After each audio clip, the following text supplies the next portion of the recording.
Corona महामारी की तीसरी लहर के बीच मोदी सरकार के दूसरे कार्यकाल का चौथा बजट कल पेश हो चुका है। अब संसद में आम बजट पर बहस की शुरुआत होगी। विपक्ष के कड़े तेवरों को देखते हुए आम बजट पर जोरदार बहस होने की पूरी उम्मीद है।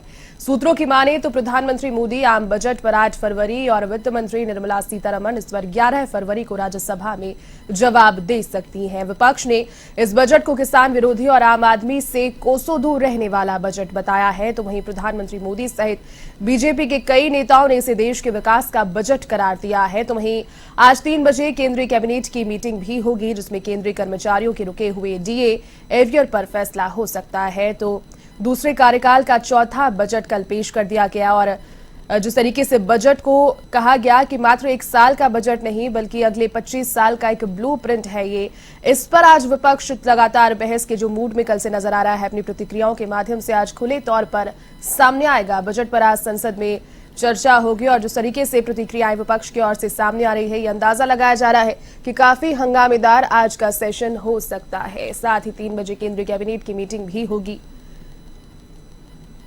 8 फरवरी को प्रधानमंत्री नरेंद्र मोदी और 11 फरवरी को वित्त मंत्री निर्मला सीतारमण इस पर राज्यसभा में अपना जवाब पेश करेंगे। लेकिन इससे पहले आज 2 फरवरी को विपक्ष की ओर से इस पर सवाल किए जाएंगे। जिस तरीके से विपक्ष की प्रतिक्रियाएं कल सामने आई थी, कहा था कि ये पूंजीवादियों और उद्योगपतियों के लिए बजट है, ना कि मिडिल क्लास और गरीब तबके के लिए। इसमें कोई ऐसा प्रावधान नहीं है जिससे महंगाई कम हो सके, लेकिन पूंजीपतियों और उद्योगपतियों को यकीनन इससे फायदा होगा, ये कहना है विपक्ष की ओर से। और आज जिस तरीके से तीखे तेवर उनके नजर आए कल प्रतिक्रियाओं के माध्यम से, आज कहा जा सकता है कि सदन में जोरदार बहस हो सकती है। अधिक अपडेट के साथ सहयोगी ज्योति इस वक्त दिल्ली से फोन लाइन पर जुड़ चुकी है। ज्योति, देखिए दूसरे कार्यकाल का चौथा बजट कल पेश हुआ, चारों ओर से प्रशंसा भी मिली तो कहीं से मिलीजुली प्रतिक्रियाएं सामने आई, लेकिन विपक्ष लगातार तीखे तेवर अपनाए हुए हैं। और इसी बीच आज जब संसद में जब इस पर चर्चा होगी तो कहीं ना कहीं हमलावर विपक्ष इस पर हो सकता है। किस तरीके से पूरे दिन का आज कार्यक्रम सदन में प्रस्तावित रहेगा ज्योति?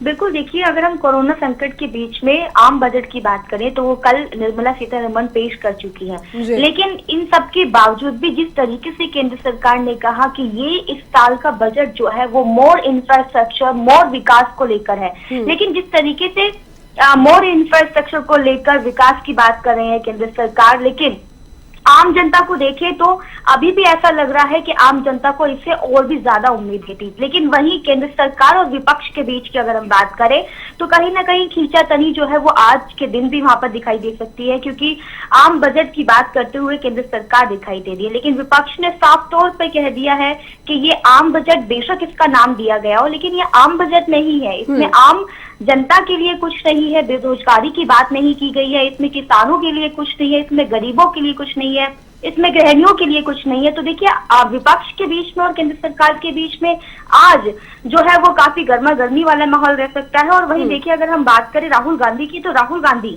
आज धन्यवाद प्रस्ताव पर चर्चा कर सकते हैं और लोकसभा में पेगासस मामले पर भी हंगामे के आसार हो सकते हैं, क्योंकि एक तरफ आम बजट है और वहीं दूसरी तरफ विपक्ष ने अपने तमाम मुद्दे जो है वो लिस्ट तैयार कर ली है कि किन किन मुद्दों को लेकर घेरते हुए दिखाई देंगे, क्योंकि कांग्रेस विपक्ष का सबसे मजबूत और सबसे बड़ा अपोजिशन पार्टी है, इसीलिए राहुल गांधी को पहला मौका दिया जाएगा सदन के अंदर। और देखिए करीबन 12 घंटे का वक्त जो है वो विपक्षी पार्टियों को दिया गया है, जिसमें से कांग्रेस को 1 घंटे का वक्त मिला है। अब ये देखना होगा कि कांग्रेस सांसद राहुल गांधी क्या क्या बोलेंगे, क्योंकि जिस तरीके से सूत्रों के हवाले से खबर आ रही है कि पेगासस मामला उठा सकते हैं और इस पर हंगामे के आसार भी हो सकते हैं। एक तरफ आम बजट और वहीं दूसरी तरफ बात करें पेगासस को लेकर, क्योंकि जिस तरीके से राहुल गांधी पहले भी कह चुके हैं कि इजराइल कंपनी से पेगासस स्पाइसवेयर खरीदा गया है और उसके मामले को वो उठा भी सकते हैं आज। तो देखिए तकरार जो है सत्ता पक्ष और विपक्ष के बीच में ये तय है आज के दिन। वहीं देखिए जिस तरीके से राहुल गांधी ने कहा था कि ये जीरो सम बजट है, क्योंकि कल जिस तरीके से अपनी प्रतिक्रिया देते हुए कांग्रेस नेता राहुल गांधी ने कहा था कि इस सदन में अपनी बात रखेंगी, और इससे पहले उन्होंने कहा था कि ये जो बजट आया है वो जीरो सम बजट है, क्योंकि उन्होंने कहा कि मोदी गो सरकार का जीरो सम बजट है। और वेतन भोगी वर्ग मध्यम की बात करें, गरीब की बात करें, तो किसान की बात करें, एमएसएमई की बात करें, तो इसमें कुछ भी नहीं है। वहीं देखिए युवा कांग्रेसी आज संसद के बाहर प्रदर्शन करेगी, क्योंकि जिस तरीके से उन्होंने भी कहा था कि जो आम बजट है वो आम लोगों के लिए नहीं है। तो देखिए कांग्रेस समेत सभी विपक्षी पार्टियों ने अपनी भूमिका तय कर ली है कि किस तरीके से सदन के अंदर, बल्कि सड़क से लेकर सदन तक किस तरीके से केंद्र सरकार को आम बजट और बाकी मुद्दों को लेकर घेरना है वो तय कर चुके हैं।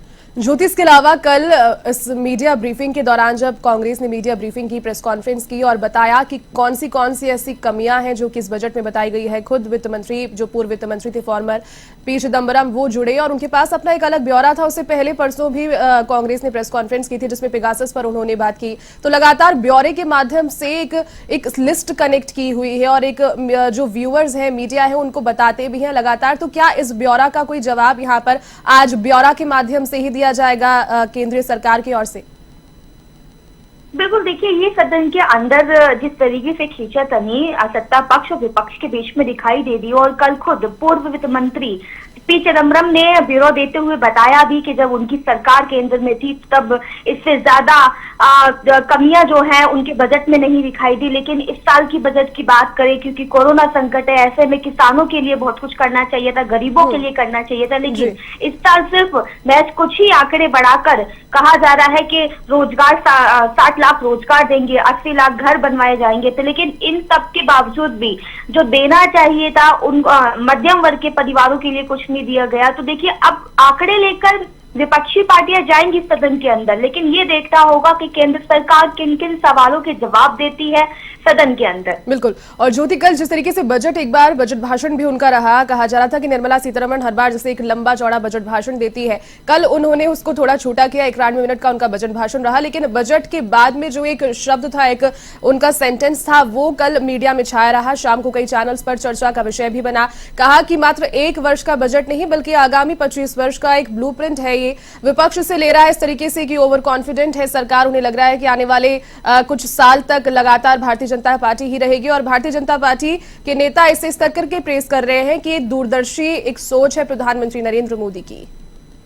बिल्कुल, देखिए जिस तरीके से उन्होंने अपना ये बयान दिया था चलते चलते, लेकिन उसे लेकर विपक्ष ने एक मुद्दा बना लिया है और इसे ओवर कॉन्फिडेंस भी विपक्ष कह रहा है, क्योंकि जिस तरीके से उन्होंने कहा कि ये इस 1 साल का नहीं, आने वाले 25 सालों का ये बजट है और काफी अच्छा बजट ये इस साल का रहा है। तो देखिए विपक्ष ने इसको मुद्दा बनाया, ना सिर्फ इसको एक मुद्दा बनाया बल्कि जिस तरीके से निर्मला सीतारमण ने इवनिंग में प्रेस कॉन्फ्रेंस करी थी और वो यूपी टाइप लोगों को लेकर अपना एक साथी के साथ उन्होंने जो बयान दिया था उसको लेकर भी विपक्ष ने मुद्दा बना लिया। और देखिए ये यूपी टाइप वाला मुद्दा भी आज सदन के अंदर गरमाया जा सकता है, क्योंकि प्रियंका गांधी ने तुरंत ही ट्वीट करके जवाब देते हुए कहा था कि यूपी टाइप लोगों से आपका क्या मतलब है, और यूपी टाइप लोगों की जो संस्कृति है, जो भाषा है, हमें उस पर गर्व है, यूपी हमारा अभिमान है। तो देखिए पेगासस, महंगाई और आम बजट के अलावा भी अगर बात करें तो आज ये 2 मुद्दे भी हैं जो सदन के अंदर उठाए जा सकते हैं। बिल्कुल। चलिए ज्योति, बहुत शुक्रिया तमाम अपडेट के लिए।